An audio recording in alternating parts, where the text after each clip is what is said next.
Does it matter if you drink water consistently throughout the day or just do big gulps?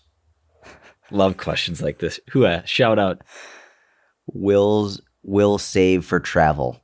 Shout out will save for travel. Let's go. I never know which questions you're going to like and not like. I'm actually very surprised that you really like this one. Well, it's kind of funny. By big gulps, do you think like just a big sip, or like big, like 7-Eleven, like big gulps? I'm assuming she doesn't mean going to 7-Eleven and filling up a big gulp with water.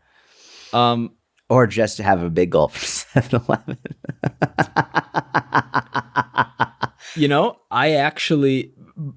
The standard answer that I think most would expect is what matters most is your total water intake throughout the day. And that's what counts.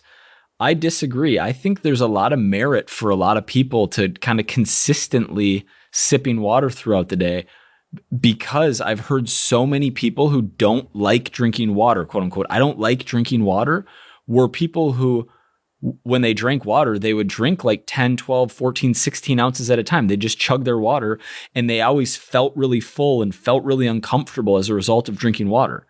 It's like, well, how are you drinking water? Well, I slam a 16-ounce cup.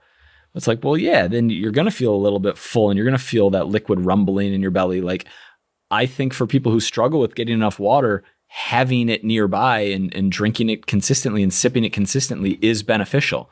There's also something to be said for that population to getting enough electrolytes and getting enough carbohydrates, which are also going to technically allow you to store more water in your body, which is going to allow you to drink more water, and which is anecdotally going to increase thirst.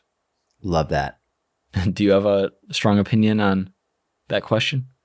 Water is one of the things where I would say it's probably very important to have consistency as opposed to like just trying to get it all in with some big gulps. Yeah. Every now and then. I mean, hydration status is it varies so consistently throughout the day. Great point. Right? It's like, and with even a small amount of dehydration, you get real negative health effects. Now, on any given day, it's not a major issue, but I do wonder about if you're consistently having this buildup of negative health effects or negative side effects from being dehydrated more consistently than you are hydrated. I would imagine that could add up over time, and how it could affect you negatively in many, many ways. So I think consistently staying hydrated is probably super important for so many things: performance, digestion, health, all of that. Absolutely. Mm-hmm. Mm-hmm. It also reminds me of the question about, can you bank your steps?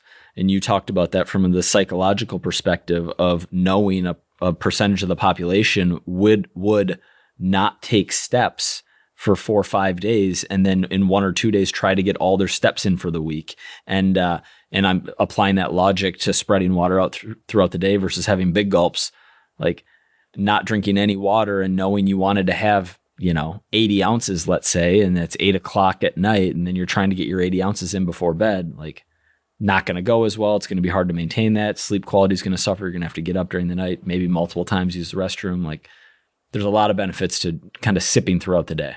There's also something where it's like, if we look at food and meal frequency, you can legitimately train your body to get hungry at certain times and certain frequencies throughout the day, right? Like, so if you normally eat 3 or 4 meals a day at certain times, then you might start to get a little bit of a headache if you haven't eaten yet.